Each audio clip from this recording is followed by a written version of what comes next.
माँ का प्रेम। एक मध्यवर्गीय परिवार के एक लड़के ने 10वीं की परीक्षा में 90% अंक प्राप्त किए। पिता ने मार्कशीट देखकर खुशी खुशी अपनी बीवी से कहा कि बना लीजिए मीठा दलिया, स्कूल की परीक्षा में आपके लाडले ने 90% अंक मिले हैं।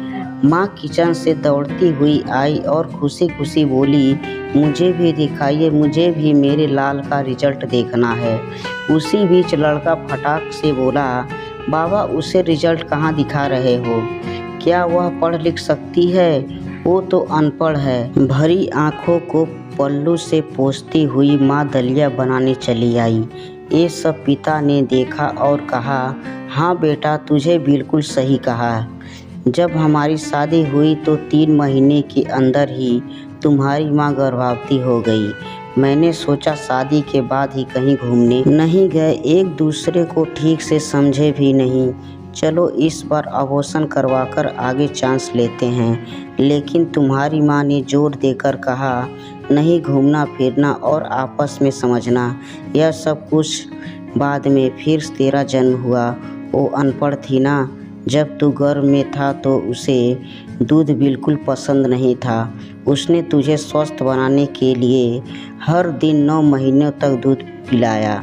क्योंकि वो अनपढ़ थी ना, तुझे सुबह 7 बजे स्कूल जाना रहता था, लेकिन उसने 5 बजे उठकर तेरे मनपसंदीदा नाश्ता और डिब्बा बनाती थी।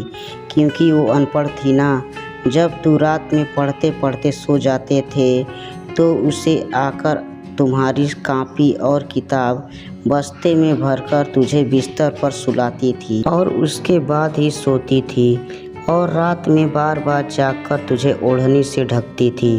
बचपन में तुम ज़्यादातर समय बीमार रहते थे, तब वो रात रात भर जागकर भी सुबह जल्दी उठती थी और काम पर लग जाती थी। क्योंकि बेटा वो अनपढ़ थी ना, तुम्हारे लिए ब्रांडेड कपड़े लेने के लिए मेरे पीछे पड़ती थी और खुद सालों तक एक ही साड़ी पर रहती थी। क्योंकि वो अनपढ़ थी ना। ये सब सुनकर लड़का रोते रोते अपनी माँ से लिपटकर बोलता है, माँ मुझे तो कागज़ पर 90% अंक मिले हैं, लेकिन आप मेरे जीवन को 100% बनाने वाली पहली शिक्षक हो। माँ मैं आज भी अशिक्षित हूँ और आपके पास PhD के ऊपर भी उच्च डिग्री है।